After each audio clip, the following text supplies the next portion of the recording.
Hey, deserving listeners, it's just me today. Today's episode is a deep dive on codependency. This episode is just for patrons of the podcast, but I have a little introduction here. I have never experienced a more confused term in my field, meaning that people confuse this term in the lay public, on the internet, but also in my own discipline. I will be working with colleagues or students or fellow professors, and I will hear most of the time, this is just anecdotal, people using the word codependency drastically wrong. And I'm always amazed by this. It's one thing for the public to use codependency wrong because, it's the public and the internet is misleading them entirely. But for clinicians and professors to misuse the word codependency is frankly embarrassing. It's like there are books that you can look into and read the definition. You can go in the glossary and look up codependency, and it will not say the way that people are using it. I mean, long story short, people are generally using it as a synonym for dependent personality disorder. We already have a word for dependent personality disorder. It's called dependent personality disorder. And this has trickled down to the lay public, or maybe it's the opposite direction. I'm going to get into it in this episode. I did a mini deep dive on the history of the term, and I think I have a grasp on why we as a discipline and also as the public is just so ignorant about what codependency actually means.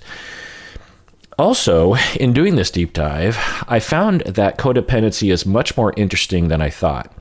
As I use the term codependency occasionally, but not often. But when I do, I had an understanding of the concept, but it's much deeper than I thought originally.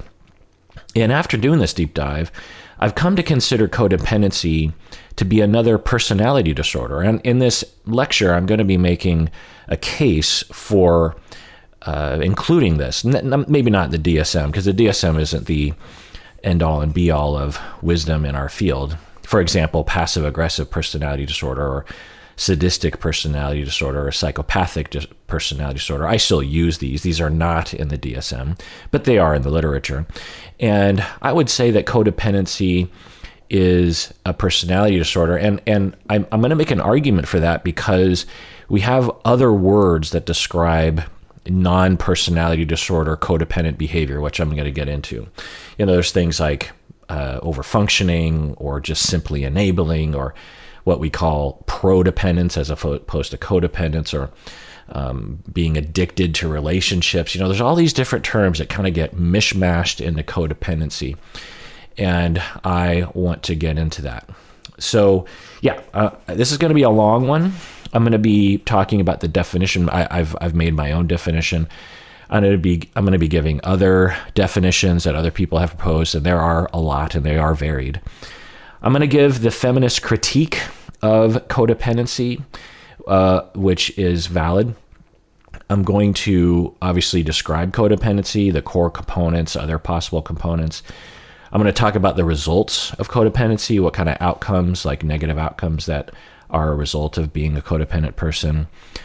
And I think most importantly, which I always find to be the most satisfying portion of these kinds of lectures that I do on the podcast, I'm going to go into the types of codependency, because I think this elucidates I have 3 different types that I've come up with, and I think it really helps to understand the types, because they are different, but they share a core foundation that I'll get into. I'm going to talk about the cause, what the research says, and what my own opinion is as to what causes codependency in people. I'm going to delineate it between, as I said, overfunctioning, dependent personality disorder, simply enabling, prodependence, addiction to relationships, just being in a bad relationship, and 2 people who are pathologically dependent on each other. I'm going to talk about proposed criteria and other measures. What is in the research literature regarding codependency? What are the proposed DSM criteria? What are the psychological instruments that we will administer to determine how codependent you are? And if you're following along at home, you could actually tally your score and maybe figure out how codependent you are. Of course, it's just you'd probably want to seek out professional help if you were actually to have a confident score. But anyway, I'm also going to give a lot of examples because, again, I think that's where the real understanding of codependency comes from, is talking about actual human beings that I know or have treated or have been in popular culture. At the end, I'm going to go over the history of the term and help us understand how we got to where we are. It goes back to, the early 20th century, as a lot of things in our field do. And then I'm going to end with treatment, how to treat, how to change one's codependency. This is the Psychology in Seattle podcast. I'm your host, Dr. Kirk Honda. I'm a therapist and a professor. As I said earlier, this episode is just for patrons of the podcast. So if you're not a patron of the podcast and you want to hear this whole episode on codependency, you want to go to patreon.com and become a patron. When you become a patron, you'll gain access to this episode along with hundreds of others of our best episodes, arguably other deep dives.